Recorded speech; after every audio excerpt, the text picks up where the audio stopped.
Here we go. So I'm Bruce Calder. I'm the VP of Consulting Services here at Claigan. I'm going to talk about two very related topics. It was originally intended to be one, but two very similar ones coincide at the same time. So I'm going to talk about the Maine PFAS currently unavoidable uses submission process and timeline, and the Canadian PFOA prohibition exemption submission. So we're handling a project on both. They both have extraordinarily short and similar deadlines, and I'll explain. So we're definitely going to talk about PFAS currently unavoidable use in Maine exemptions, the exemptions for PFAS restriction in Maine. And now Maine is only one state. However, it's about 20 states, and I'll show them, that follow the same legislative template. And so one has it, the others will have it. Plus, what we're seeing is in every jurisdiction, whether it's US or Canada or EU or whichever, they copy each other. So you want to get your stake in the ground, even though it's just Maine. Basically, if you go to New York and say, I need this, or California and I need this, and you're like, well, you didn't even ask for it in Maine, it's going to be more difficult. You want to get it on the table now where you need PFAS, fluoropolymers for the most part. Most of them are absolutely benign and harmless. And if they're individuals, they could probably sue people for the different people for libel, but they're not. They're chemicals, and people can say horrible things about them that may or may not apply. There are some PFAS, water-soluble ones that are found in humans that do have negative effects, especially on your kidneys. Same as your laundry detergent does, actually. But they have a negative action, and that makes sense to restrict them. There are a lot of other fluoropolymers that don't. They don't have these chemicals in it that appear in humans and drinking water and don't degrade into them, so completely unrelated. So they're all kind of thrown into the same bucket because chemistry is hard. So I'm going to talk about, and there's a good reason why I use some of them, and there's some very good technical reasons why I use these fluoropolymers, often for safety reasons, actually. And so what the submission deadlines are, what the requirements are in our project to submit. And industry and everybody here is welcome to join. It's probably the best way to assure that your uses have been submitted and keep up to speed, also with what everybody else is submitting. It builds on a European project we did with a lot of different stakeholders. And then at the same time, we were talking to Canadian prohibition. So Canada, believe it or not, is about to remove their exemption for PFOA and longer in articles. So they're going to ban PFOA in articles. They're going to publish it as early as summer. They're always late, I'd say fall, and it gets banned 6 months later. Unfortunately, there's a whole bunch of common uses that most of you use that have PFOA in, which would fail. And you suddenly have banned product for Canada roughly 9 or 12 months from now. So we had a great conversation with them. They're very, very friendly people to talk to. They had the prohibition. They're also quite smart. However, they do have a really good point that nobody actually asked for any significant exemptions. There aren't any. But now we've done lots of testing. Once we've gone beyond data gathering, smart data gathering for PFAS is lies, lies, and more lies. Now this testing data, we found that most of what people believe is not correct, actually. So we're talking about deadlines, the impact, and how our project to submit for the PFOA exemptions, the actions, and then Q&A. So anytime during this presentation, feel free to submit questions to the control panel, and I'll try to get to as many as possible at the end. Some of these old acronyms, like PFAS-Q Maine, is a lot easier to say than fluoroalkyl substances, currently unavoidable uses Maine. It's a mouthful, and I get blamed for talking quickly already, but I will try to use long words, and I'll try to repeat the acronym long names as much as possible. Okay, so currently unavoidable use. Q. Speaking of acronyms and what really started this webinar, the reason it's quite in a hurry to get it going is because of the timeline, which I'll show you. All PFAS, PTFE, PBF, everything, the state of Maine is to be banned unless added to their legislation as currently unavoidable uses. So, by the way, whenever you see that kind of a purplish, bluish underline, that's a hyperlink. So whenever you get these slides, which should come out by tomorrow, you can click on it and you can go right to the page. You can probably also State of Maine, currently unavoidable uses, submission, and find the page yourself. So they're banning all PFAS, your PTFE in your antenna, your PFA in your medical device, your PTFE vent on your hard drive, all banned, unless they get added to currently unavoidable uses. So they're banned in 2030. However, pretty well they can be banned everywhere at that point in time, unless they end up in some kind of exemption process. And this is the first state to ask what the exemptions are. And everybody else is basically going to copy them because that's easier. So for a jurisdiction in California, if State of Maine's already agreed these are acceptable exemptions, they meet all the criteria. It makes it a lot easier for California or New York or US federally to accept it. The US TSCA will, if they decide to restrict any of the PFAS, or Canada, obviously this first exemption list for North America will be a big deal. The deadline is March 1st, 2024. Yeah. That's a little tight for a specialized topic, but here it is. So we're leading a submission project for industry. Same as we did for Europe. Very, very successful in Europe. Companies are welcome to join. It's the value for the money you spent is tremendous because you get to leverage all this other previous work and current work. There's a lot more work coming in. You get to leverage our EU submissions, which has a tremendous amount of information, but we have to rework it. I'll explain the rework, and feedback is important, especially the detail. Ours will easily be the most comprehensive submission to Maine. There might be individual entities that submit on an individual topic that are superior to ours, but overall, nobody's going to be. This is going to be the best submission. There's no halfway about it. The advantage of all the previous data and the wealth of participants from every end of industry is tremendous.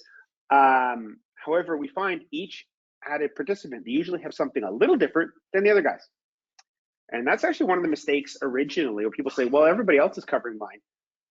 Well, nobody does. And I'll explain what that is. And this is a problem with Canada. Canada said, hey, look, nobody submitted it, so we have no exemptions. That's because I think everybody else thought everybody else was doing it, and nobody did. And for the amount of money and effort for how much havoc PFAS work is going to cause in your supply chain or redesign of your product, this is really worth it. We'll be the best. So this is what we did in Europe. We're not going to be doing it quite this way, but it gives us tremendous amount of data. For Europe, we want to really provide why we needed PFAS. We gave them a tremendous amount of information. Well, where is PFAS in articles? Where's PFOA? The stuff that's found in humans drinking water, where is it actually from? Because it's not from all fluoropolymers. When you find it in drinking water, where are they mostly from? Mostly, it was historically from concealer and foundation makeup. Now, anytime you see a science paper, the people who produce those science papers you see in the news on PFAS or PFAS found in X, Y, or Z, those people are like the Kardashians. And it's not to degrade either. Kardashians do a lot on promotion, self-promotion. The people who do those papers, self-promotion is their business. Their grants, everything is based on the publications and all that. It's just like the Kardashians. It's the same thing. You have to publicize. So in any of those, the first thing we look for in any of those submissions, we type in the word airport or airbase, because if they want a big splash, they'll test all around, Seattle in Washington State, but they'll make darn sure to get the airbase in, because the airbase will have an historic firefighting foam from 20 years ago that has lots of great stuff in it. It's not representative of Seattle, but they'll throw it into the same data. And that's one of the funniest things we ever do when we go into the science papers, because we can read them and understand them and all that, is you type in the word airport and airbase and look for the word, because it's going to be in there. Because if they want to splash, there's going to be airport or airbase in there. But the ones you find in drinking water in humans normally is from historic concealer and foundation. They had an ingredient that degrades in high concentrations in the PFOA. And if you look at the percentage or estimate the percentage of the population using concealer or foundation, it adds up. War paint is particularly a high volume substance. Then we compare all the different fluoropolymer alternatives, and this is and non-fluoropolymers, again, steel and polyethylene and silicone. And this is a very fundamental part of what has to be submitted in Maine. We have to rearrange all this. And then we submitted the derogations for Europe, which were the European exemption words. So exemption for REACH restrictions in Europe were derogations. For Maine, it's currently unavoidable uses. So we have to reconfigure this data. And we have a slightly different format. We need actually feedback. It's really important to get your feedback. We can do all the heavy lifting. We need some feedback. Because one of the things we have to put in is describe the product, which we can use the global product classification GPC code, like the UPS code on the product. Okay, one thing all of these countries' jurisdictions have to understand is the use of these is not industry specific. Use of PFAS is not industry specific. Medical is a slight exception. It's not industry specific. It's the property of the material. That seal is used in oil and gas, the same reason it's used in your hard drive, the same reason it's used in your air conditioner. It's because of its temperature and chemical resistance. That's why it's used. It's not specifically oil and gas, it's because it has a property. Your Wi-Fi antenna is because you have Wi-Fi, which could be your your coffee machine, it could be your computer, it could be your thermostat, it could be told so many different things. That's why it has it. So you have, PTFE or PFA wiring because you're dense electronics. Huge variety. It's not a single product. This is not some very single specific thing. Or you use the harmonized tariff code, HTS code. So we're going to use HTS codes because they can do much broader areas. But you want to make sure your HTS codes, your customs codes are included. And people may not use customs codes that I or any of us on the chemical side inherently would think apply to your product. Kind of a bit of a black thing. So you definitely want to make sure your HTS codes are in here. And so that's a big also reason participating. It's not just, so we'll bring most of the technical, and we'll always take great technical feedback in the time frame permitting. But sales information like tariff codes, that's where we need information for you. And you want to make sure that your product, so hey, there are other products like mine, and I'm like, how like are they? Will their HTS code be, your HTS code be in here? Are you sure? Is it like for a couple $1,000s, are you going to bet your whole business on it? So it's definitely worth participating. Describe the intended use of the product. Explain how it's essential for health and safety of functioning society. Some of my favorites are going to be like, well, you need this to do heart surgery. How is that essential for the health and safety of the functioning of society? Because you need it to do heart surgery. Or another one, because you need it for laptops. Otherwise, you don't have laptops anymore. Well, how's that essential? That's an interesting long discussion in the time frame permitting. But let's just say for the moment, laptops and heart surgery are pretty essential. So we have to do that part, which is we've done it for the use before. This is for the product. So we have to say why electronics are, because some of the we're going to use like, consumer electronics, professional electronics, medical devices. Why are medical devices essential for the health and safety of the functioning of society? We have to explain that. Well, I will find some passage for that. You want your ticker to keep a function in? You need this. So describe how the specific use of PFAS in the product is essential to the function of the product. That we can do. If it's required by federal state law, sure. It's the dielectric in your antenna because it's the best dielectric. That dielectric, one of the things we're going to add to it that they're not putting here is whether or not it does contain or can create any PFAS found in drinking water or humans. So if it doesn't, it's benign and safe and shouldn't really be in this conversation in the first place. Like the dielectric in your Wi-Fi antenna.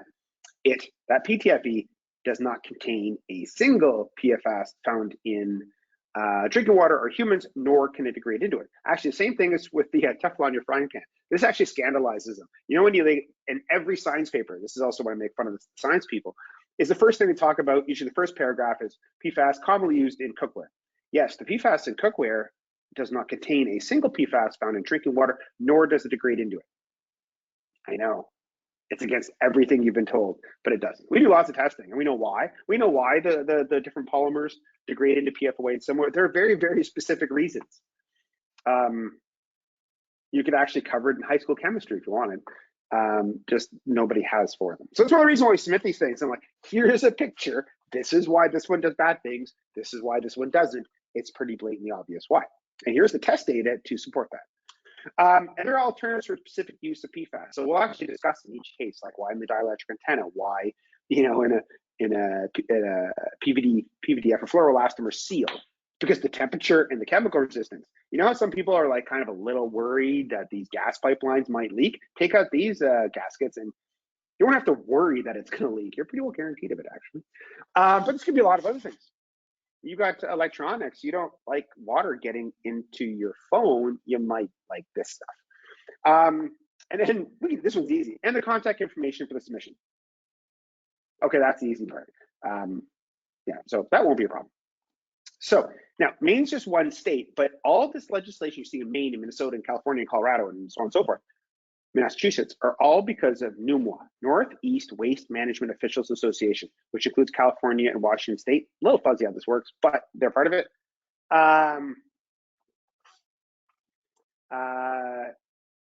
So all of these are following the same template. So whatever we're seeing for Maine, they're all using the same template legislation. So one of the first easiest things for them to copy is what exemptions Maine uses are much easier for them to justify, and then for you to justify too if you submit them yourselves. So Maine might be just a little state in the top right. It's kind of like a mini hat. Well, Canada is like the big hat for the US.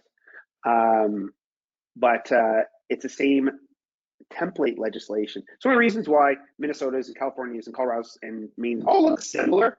Just they started the same. It's when they go through their individual legislative structure, they might not come out the same. So, but they're all based on the same idea. So, deadline. Problems are for companies is the deadline is March 1st, 2024, which is a month and a couple days. Now, fortunately, this year, February has one extra day, which strangely enough, when I was doing the schedule, is actually a little bit handy. Where it is in the week is actually a little bit handy. The fact that February, this one time, it's an extra day in it. The deadline's that bad. When I'm like, hey, it's a leap year, that's a good thing for me, this deadline. That's a good deadline. And the requirements are very technical in nature. So, fortunately, our project, which everybody's welcome to join, please just reach out. That's a great project. Groundwork's already in place because we did a lot of the European stuff. So we're not starting from scratch. We're sending out a questionnaire of like, what uses do you have in general? No, I'm like, here are all the uses right now. Mark which ones you have if you want us to keep track of them for you. And do you have any others that aren't covered here? And they might be covered but not obvious, just ask and we'll verify. We leverage a very successful EU program. We have an extremely large test data set, which is even larger since the European Union submission, and a lot of our members are very knowledgeable. You're going to learn stuff. I mean, the amount you're going to learn is fantastic. It's worth the price of admission all by itself. The advantage of our project is assurance. You get to be assured your uses and your customs code, which is different than Europe, are submitted because your customs codes have to be in there, not product by product. We have to make sure the customs codes cover you. Assurance your uses and customs codes are submitted. I don't think Maine, though, realizes how pervasive these materials are. I think they've been watching too many Hollywood movies and reading the headlines. And testing, asking, especially last year, asking for PFAS for supplier data is not very relevant to what's in your product in most cases. Knowledge, we have a detailed application justification information. We've already done the comparison materials. And we're going to leverage a more detail people have. We have more detail since then. You can also get a voice. So you might be just one company. You can get a voice and comment and adjust submissions. By the way, one thing we're going to do a little bit differently in this one compared to Europe, we're going to give you some details that if you want to submit separately, as little as saying, hey, we support this submission, it gives extra hands. So we're going to have some extra detail and voices on it to really push this, because this will be the most comprehensive. And if we want them to focus on something, we really want Maine to focus on the list we're submitting, because it's going to have the best detail.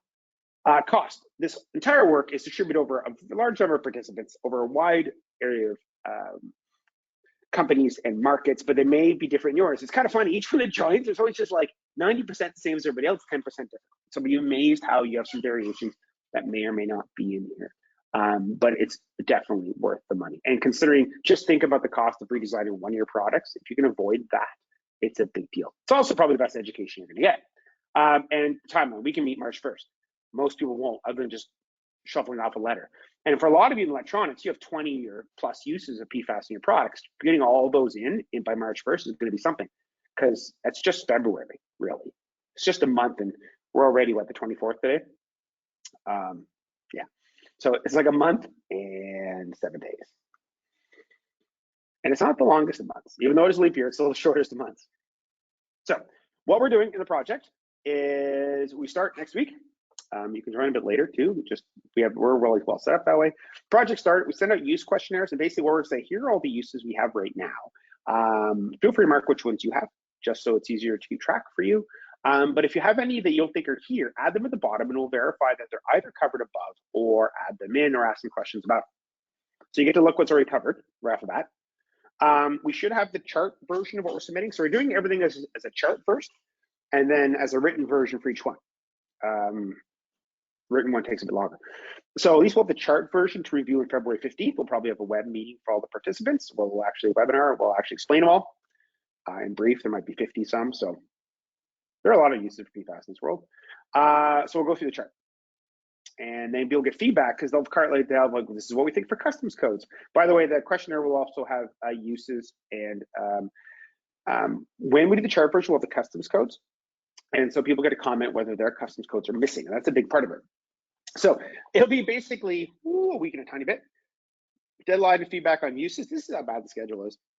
And HS codes. So we're gonna guess hypothesize what all the HS codes are going to be. People give feedback. We'll give the chart. The chart will have the HS codes right there. You say, hey, mine are in here or not, and we'll go from there. And then we'll update it. And the idea is submit by February 28th. And then there's the 29th in case we're late, and then there's the 1st. So it's the Wednesday and it's due the Friday. So we always try to do things like a couple days ahead in case things go sideways. Sometimes there's corrections and details and it might take us the next day, and then we still have the next day to do things right. So again, restrictions 2030, the deadline for your exemption submissions is unbelievably short, March 1st, 2024. So by the way, that's Maine. And that's mostly what I was going to talk about today originally. And then something else came up. So Canada is planning the removal, and that hyperlink will go to some detail of it, of manufactured item exemption for PFOA and longer. So PFOA and the longer versions of it, the long chain perfluoroalkyl carboxylates, PFOA, PFNA, PFDA are banned in chemicals like makeup in Canada. They're exempted for manufactured items, articles like laptops. That exemption is being removed. They've already identified the World Trade Organization and moving it out. So PFOA will be banned in articles, physical products.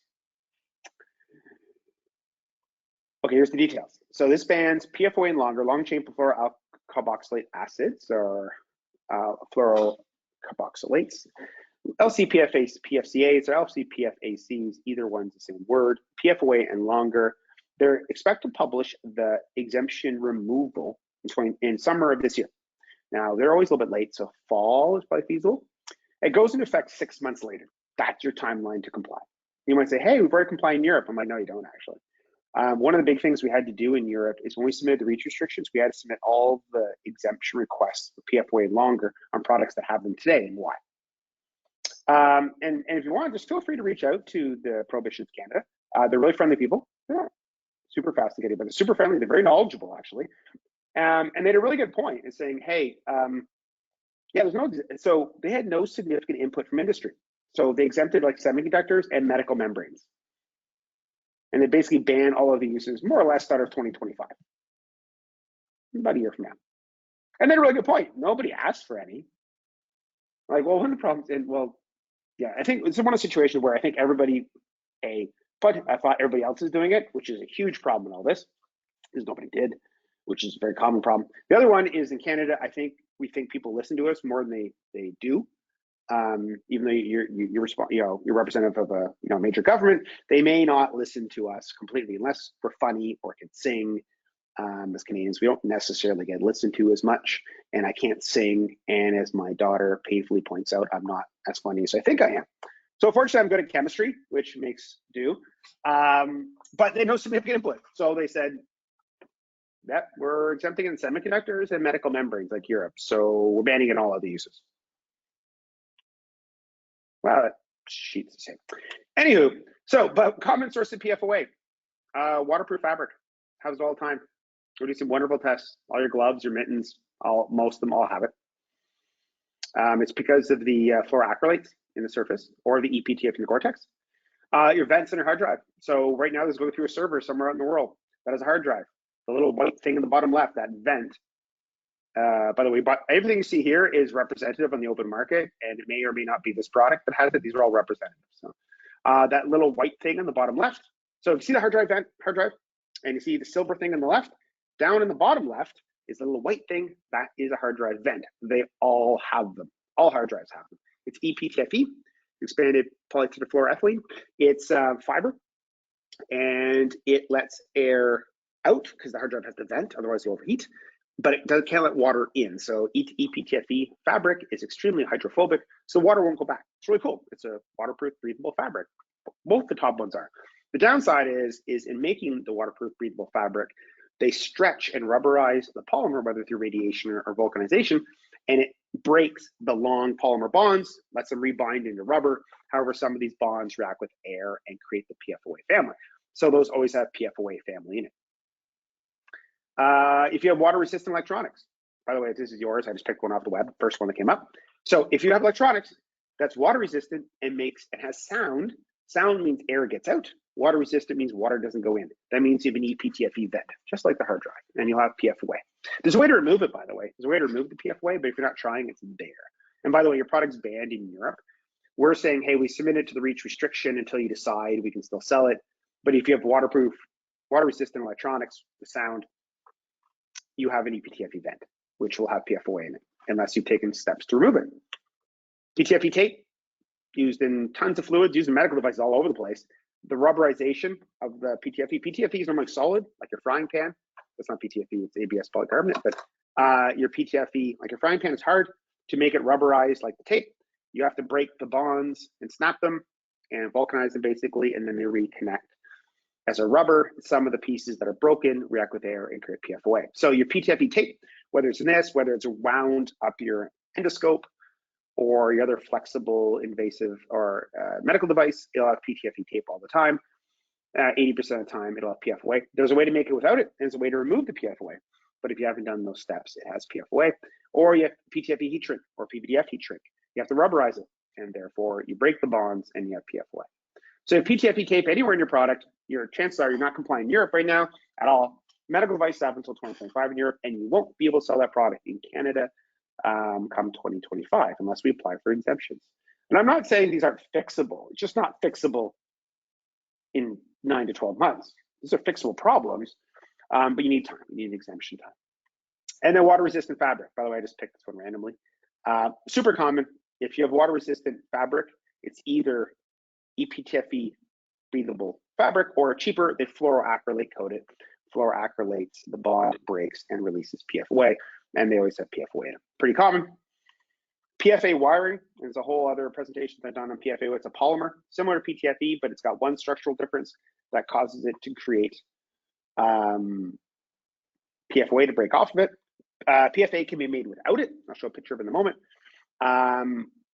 But it normally isn't. And so the thin little wiring that takes the temperature, it's flexible to go from your graphics card to your monitor, and your laptop has it. By the way, again, these are just random generic pictures, but they're pretty indicative of what normally has it.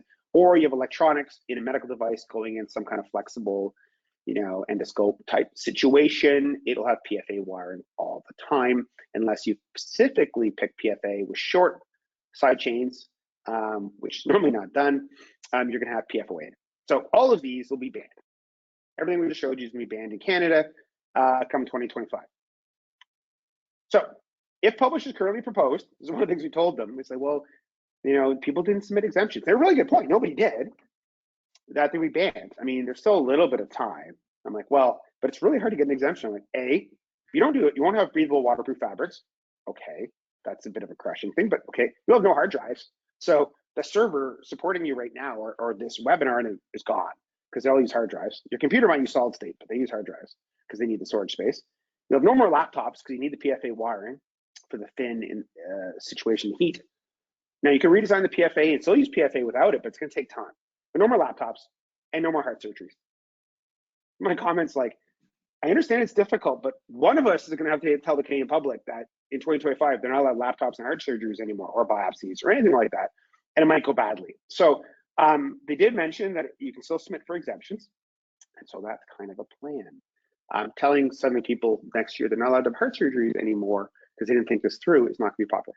But people have to submit things because you need a PFA wire for the laptops and the heart surgeries, the endoscopes, and the electronics through the thin pieces often need it. They need a flexible, temperature and chemical resistant material, PFA. So how did this happen? Everybody thought somebody else would handle it, and no one did. It's really true. So one of the big things when we say, well, maybe we should not join the group with somebody else to take care of it, it hasn't worked like that. The long chain PFAC exemptions and the PFOA exemptions in Europe are so lacking because nobody really tried. And right now medical devices have until 2025 to comply. By middle 2025, I'd say about 30% of invasive medical devices are banned in Europe, unless they pull up their socks and figure out what to do with the PTFE tape and the PFA polymer, which is going to be a lot of fun to do in a year and requalify devices. So one of the things we did in the European side is say, hey, we need these for medical devices a little bit longer. This is why. In Canada, the idea is to do the same thing. Now, this also came as a bit of bombshell. So PFA polymer, not PTFE, it's very similar. So the top left piece, you see there with the N in the brackets, that's PTFE. But half the polymer's got a side chain. It's called fluoroxyalkane. It's a different polymer. It's got a carbon-oxygen-carbon bond. So carbon fluorine is the forever chemical. It's why it gets the funny labels forever chemical. It's actually very non-reactive. The weak spot is the carbon-oxygen-carbon bond. That's what snaps. So PTFE doesn't have that bond. That's why your frying pan never degrades into PFOA. Never has it because it doesn't have this weak bond. It's different polymers that have this. This is PFA. This is the wiring used in your medical device or used in your laptop or your phone or whatever, the thin, high temperature wire. So PTFE is high temperature wire also, but it's not very flexible and not very good in dense electronics. PVC wire used in a lot of electronics can't take the temperature that things like your laptop or phone or tablet can make. So they need to use PFA normally to get the flexibility and the temperature resistance, but it has a weak bond in it. And if that side chain is long, which is common for PFA because it's not controlled normally, and that bond is it breaks. So the fluorine is basically riveted onto the carbon. It's a forever chemical. It's got such high energy of bond association. It's so hard to pull the fluorine off carbon. Carbon-oxygen-carbon is kind of like Scotch taped on. It breaks easy. So one of the things I mentioned is like, hey, it's not just the thing that comes off as banned, which can be PFOA and longer. It's the fact that if PFA can degrade into PFOA, it's banned straight up in Canada because it can degrade into PFOA. So this one is, if it's got a long side chain, which you probably don't even know for your suppliers, they don't even know, it's plain banned in Canada. You can't have PFA polymer, which is all over medical, it's all over dense electronics. So basically, so it easily breaks, fractures, and creates these, banned if it produces PFOA. So you can get PFA, by the way, as shorter chain, but it takes effort, and it's hard to do this in a year. You're gonna say, this endoscope that goes up the artery through the leg up to the heart is not easy to redesign and requalify in a year. I agree. That material can be switched, likely. It'll have slightly different properties, which also creates a bit of a problem, but it takes time. So again, no PFA, no laptop, a lot of your invasive medical devices are gone because PFA is all throughout them. Not a big deal. So this is also a short timeline because the timeline's passed. There is, because of the no heart surgeries, no laptops problem, there is a possibility of still stating some exemptions. So the exemption consultation is closed for Canada. It's one of the challenges, but they're not unreasonable. The people involved are actually quite intelligent, not unreasonable. It's just going to make their life difficult, but compared to saying telling Canadian public you can't have heart surgery anymore, going through this exemption stuff is going to be less painful. It's very technical, but there is an opportunity to reopen, at least submit. They can't ignore a submission in the time frame remaining, but you have to submit very soon. And by the way, I put the email in earlier. You can reach out to them and say if this is real. It very much is. I must say, in the Canadian prohibition, there's a lot of great things about it. The websites are not the easiest thing to navigate. Of course, you use the European Chemical Agency, which is organized in chart and tabular form, much, much easier. So timeline. So we've got the groundwork in process. Fortunately, it's straightforward to do in parallel to the Maine CEU project. And we've had the conversation. So Environment and Climate Change Canada is expecting a submission. I think they might be hoping we don't do one because we'll have to pay attention to it, but fair enough, because it just makes life difficult, but it's kind of important, and it's important to your products. So we're doing a parallel Canadian PFOA submission project with the Maine. So we're doing 2 submission projects at the same time. The 2 separate projects to join, however, if you join one, the other is half the cost. It's really good. So we have 2 submission projects for right now. We weren't really expecting to have to go this fast. They're running in parallel from January 29th to February 29th. It's gonna be something. It's like a month to do all of this. Fortunately, we have a tremendous amount of groundwork and knowledge, and there's so many good participants, but more is better. We find every single participant adds something that benefits that participant for sure. And it's not very expensive considering how much damage this could do to your product market. And when in doubt, you can double check all the hyperlinks. This is all quite real. This isn't just fear mongering. This happens to be something. So the Maine PFAS currently unavoidable use submission project, and we have the Canadian PFOA submission project. Industries welcome to join both. Any company, it's really good. By the way, you also get these details because it'll be public later. You can share it with other stakeholders, your associations. It's great. You definitely get to be the most knowledgeable person in the room for sure.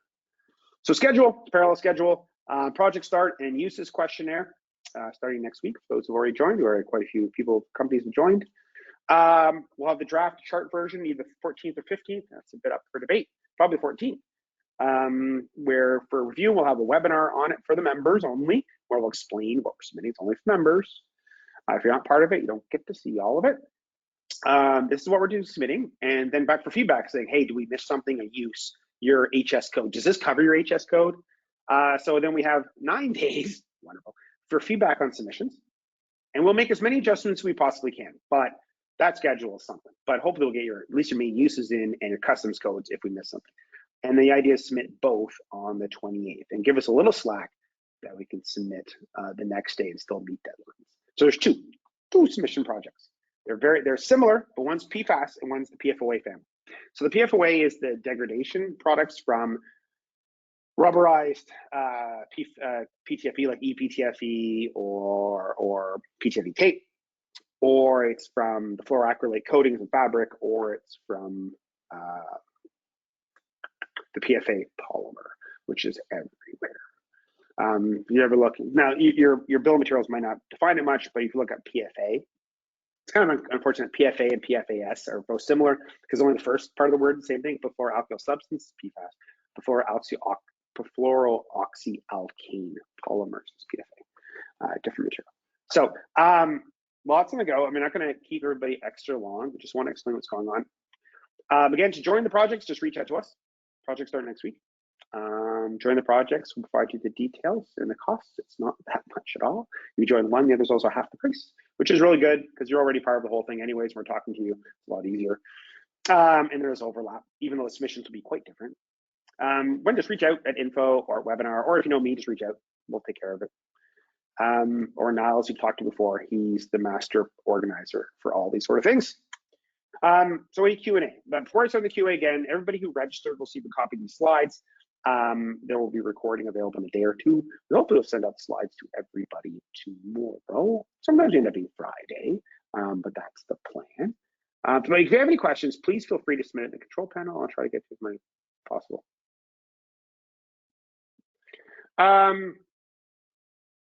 Good information, but you talk a bit slower. Sorry, that is actually completely fair. It is a habit of mine. I sometimes go a bit quickly. My mother reminds me painfully often enough, but definitely now on the bright side, if the recording version, you should be able to slow it down. So the recording version comes out on Friday, but that is absolutely a fair comment. I did not take the usual steps to speak slower. Can a currently unavoidable use only be submitted for health, safety, or functioning of society products? Yes. Well, so you have to justify why your product's necessary for the functioning of society.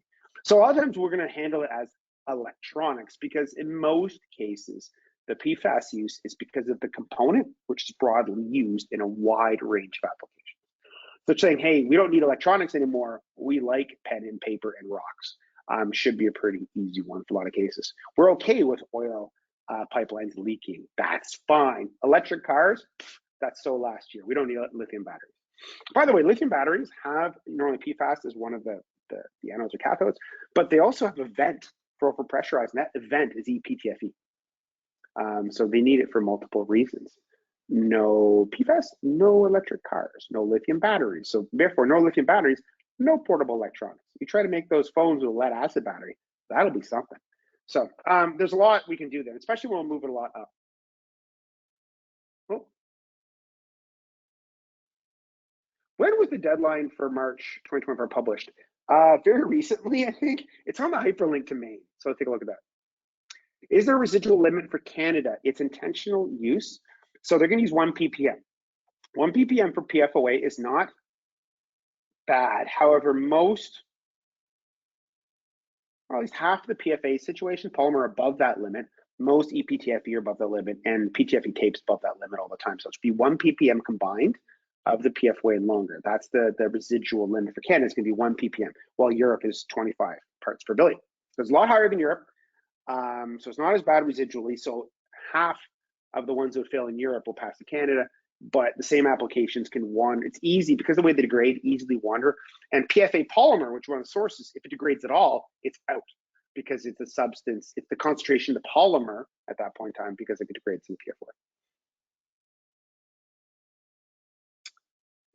Do you know which substances were reported under the REACH Article 33 for PFAS? When we did the PFAS submission, it's public record now. We went over we did by application. So we asked for eTFE, for example, It was in wiring or in seals. And so we'd be specific to the polymer. With the polymers, there's a handful of polymers that pretty well cover everything. With the fluoroelastomers, we put them in basically a category of the fluoroelastomers and the perfluoroelastomers. So the Viton family and the Calres family are quite a range of soup. Rubbers have a lot of variety, but you can cover them basically under the same cast number. Polymers can be very broad. For the PFOA water-soluble salts, we're more specific on lengths and related materials. Is PFAS related to EU POP regulation? Yes. So PFOA and longer was banned under REACH restriction in Europe. PFOA has since moved independent of the longer versions of itself to POP. The others should move to POP eventually because that's where they belong. However, the REACH restriction has a mechanism makes it easier to restrict something. So normally they restrict the PFOA families in REACH first, then move over to POP later because it's a bit easier. So they're all persistent organic pollutants. It's because the carbon-fluorine bond, when you get to a very basic chemical like PFOA, it has a very long half-life in the environment. It doesn't degrade because the carbon-fluorine bond doesn't like to degrade. PFOA is prohibited in EU in the articles. Yes. Are these applications exempted from PTFE tape, wiring, hard drives? No. Yeah, so there are tons of non-compliant. We had an interesting discussion with one of the main enforcement agencies who were very curious about it. One of the 2 weeks ago, probably the enforcement agency for REACH and POP in Europe. One of the things we're pointing out to them is we did submit as part of the PFAS REACH restriction an update to all this information. And so that's a conversation we're going to have with. We're going to show them a whole bunch of examples, not anyone. We work for a project products we bought in the open market, and give them examples. This is what we're looking at. And so hopefully we'll re-leverage the conversation in Europe, because right now, if they enforced it, we have no laptops, we have no hard drives, we have no servers, medical devices. We'll have a huge lack of invasive medical devices. Heart surgeries or biopsies are right out 2025 unless Europe rethinks it. So yes, they're banned there, but it needs some variety. Can you provide a link to the Canadian PFOA ban? So I put a link in there. So I think our national motto should be unnecessarily complicated. In the Canadian section is a link. The link is to them removing the exemption for manufactured products. Manufactured products, by the way, is what Canada calls articles. Just unnecessarily complicated. PFOA is already banned in Canada under the Canadian prohibition. However, it's exempted in manufactured items, articles. That exemption is by being it's withdrawn. The slides have a link to it. It's a bit of a read, and there's a link to that. I think I have a link to the WTO notification. It's not the easiest follow, definitely unnecessarily complicated, which also could be a reason why there wasn't as much input on the consultation, because it's not like ECHO where you go to the page with all the different steps for the REACH restriction and where it's at and all the links. The Canadian prohibitions are not structured in that chart-wise way. Can you provide an idea of the cost for joining? Yeah, I'd have to double check, and I could also be wrong. It's basically $2,400 for a company for one project, and for either one, or in half the second one if you did one. So it'd be like $2,400 and $1,200 or something like that. It's already something to that effect. I'll probably be wrong, but not by much. It's basically that order of magnitude. Very inexpensive. Buy one, you get the other for half price because you're already talking to you. Thank you. Look forward to listening to the recording version. Yes, thank you again for the comment about speaking slowly. I need to do that more. I do try to talk with my hands to punctuate things because sometimes I don't articulate, put all the words together. I do okay with chemistry words actually over 3 syllables. I get a little funny with non-chemistry words over 3 syllables. When was the PFOA ban announced for Canada? 2018? PFOA is banned, I think, in 2018, but it was exempted from manufactured items. So it's the withdrawal of the exemption. They notified the WTO, but it's all hard to follow. So if anybody who's got monthly or quarterly updates with us, something we'll be discussing, but it's the best way to keep up to speed, by the way. Quarterly updates, we sit down every quarter and explain all these changes to you and how it's working, how enforcement works. Fantastic deal. If you like what I'm talking about here, best deal for your company. You can invite as many stakeholders as you want for a quarterly updates. Is fantastic. Can you evaluate the overlapping PFAS PFOA regulation of various geo reasons? We have lots of that. Long topic for today. Part of the problem is a lot of people don't even, people get sucked down this rat hole of like, what is a PFAS? And then there's fair enough. It gets a bit complicated when we get to refrigerants. You know, fully fluorinated carbons, 2 fully fluorinated carbons or whatever. It gets complicated at times. And the other is, what are the CAS numbers? I'm like, I don't care, because believe it or not, virtually almost all the PFAS used are polymers whose CAS numbers are actually not very relevant. European Union doesn't even have CAS numbers for them. Maybe a dozen polymers, and then all of the other ones, the non-polymers, all degrade into about 14 different salts, or water-soluble salts, or because that's the point. There are a bunch of forever chemical ones, and then everything else isn't. So everything degrades into those. So you just have to look for the forever. When you're looking for the water-soluble salts, you just look for the forever ones, because all the others degrade into it. No matter how complicated and exotic it was originally, some of it will turn into one of the forever ones. So it makes life a lot easier. But they look at like how many PFAS you test for. I'm like, well, the polymers are most of them. There's only like 12 of them. And that's 99% of your uses of those 12. And then anything that's the water soluble salts dissolves into about 14, arguably 20 forever chemicals, or not quite forever, long lived, some of the different florals. And there'll be different sizes.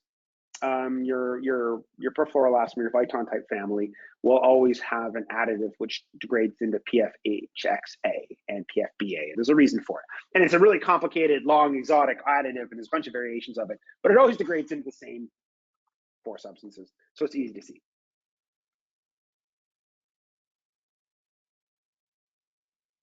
How is the May 13th, 2025 deadline for manufacturers to report PFAS data to the EPA related to the Maine submission deadline? So Maine is saying, hey, we're gonna ask you for the start of next year. It's kind of funny. We're gonna ask you for all of your reporting. So Maine's gonna ask for reporting in January of next year, US federally for non-FDA regulated products in May, or if you're smaller, September of next year. That's reporting. This is a, hey, we're going to ban it, so you might want to get your exemptions in now, which is fine because you have to support your exemptions in before you report what you're using. Kind of a little bit weird. So you may this year put in your currently unavoidable uses, but you don't have to report your main uses until January of next year. Kind of seems a little backwards, but there we are. 1 ppm concentration limit at the end item of the individual article. Very complicated question. It's theoretically at the material level, but the testability really becomes the smallest reasonable article. So think of it as the article level or component level. Think of 1 ppm in the component. It's a little more complicated than that. It's because when you get to a certain thickness, like coatings, testing the coating alone is not feasible because you need the coated version. You can't test the original liquid. And when it's coated on fabric, it's really has to be the coating and the fabric together. So it's fundamentally at the concentration of the smallest component with it. That's what it is just by practice, and it's a whole long religious debate for some people. But when you're looking at the integrated circuit, it's a small integrated circuit. It's at the level of the integrated circuit. If it's a module, no, it's at the integrated circuit in the module. If you're looking at a glove, it's not the coating on the glove, it's of the coated fabric, because you can't really test any real way the coating. Sure, you can test the coating in a bottle, but that's actually not the final material. It's quite different in those cases. Does your submission cover pesticides of a fully fluoridated carbon? That's a great question. No, at this point in time, we're just doing articles. So we're not doing refrigerants or pesticides. Those are handled by other folks. That's a really good question. We're just doing the manufactured item stuff.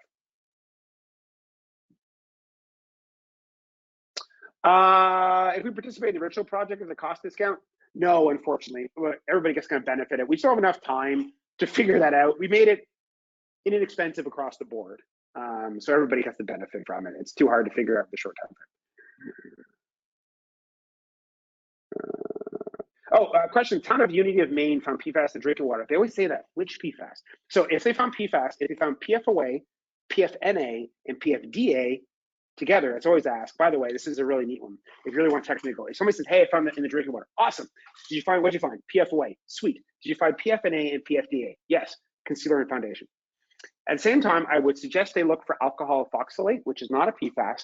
If it's sky high, you're looking at human effluent. Alcohol ethoxylate is laundry detergent.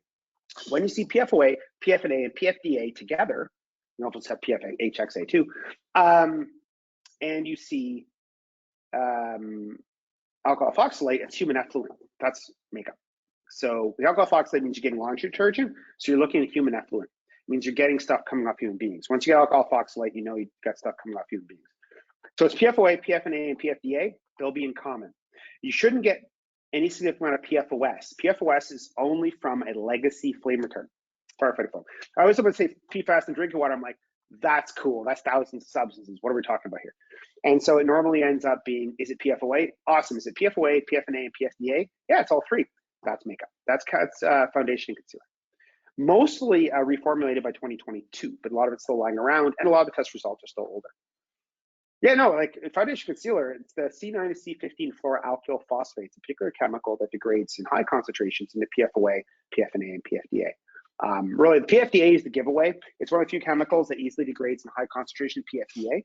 So it's deca. So it's O is octa 8, known as 9, D is deca is 10. Obviously, PFDA, that's makeup. There are a few other things to do in low concentration, like the waterproof coatings on your fabric of your winter gloves, but they make pretty low concentration. The one in concealer and foundation makes, historically, not anymore, by the way, makes huge concentration.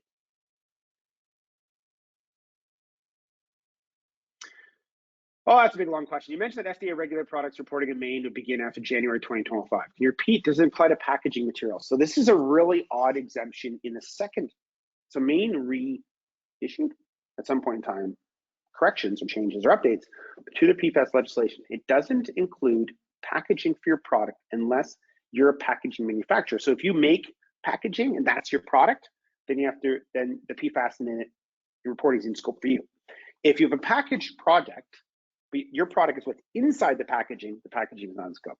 Kind of weird. Maine CU submission applies to all EE products or only for health, safety, and functioning of society. Most of the time, we're going to justify it as electronics or laboratory equipment or medical, and the saying, hey, why do you need laboratory equipment for the functioning of society? Pretty obvious. So we're trying to, because the uses are at a component level, the products under the HS codes, we're trying to create broad and saying, why are electronics important for the functioning of society? Well, we wouldn't have modern society without electronics. So we're trying to keep it at a high level, not saying, hey, why do you need a Wi-Fi in the coffee machine? We're not trying to get down to that level. I think it's kind of neat, but that's, you know, one of the uses in a coffee machine will be the antenna and the Wi-Fi. I'm not going to get down to the coffee machine and see Wi-Fi in your electronics is covered under electronics. Like, why do you need dielectric antennas? Because you can't have antennas for wireless and all this without that dielectric. And it doesn't have any PFOA in it. So it's perfectly safe. So might as well keep it. So we're going to try to keep the uses at a highest level. Not worrying about, hey, why do you need PFAS in an electric toothbrush? We're going to keep it into electronics. Not that electric toothbrush, I think, has any, but we're trying to keep it at the more global level of medical devices. Like the customs code, there's one for electronics, there's a different one for medical and laboratory, there's a different one for automotive. Try to keep it at those levels. Well, perfect. Well, thanks much, everyone. And again, we should have the slides out pretty soon. And thanks, everyone, for participating. And please, join up the project. It's fantastic, or at least get that cost. Just reach out. It's tremendous. And again, a pleasure hosting everyone. I'm sorry for speaking quickly. Bad habit of mine. Thanks much to everyone.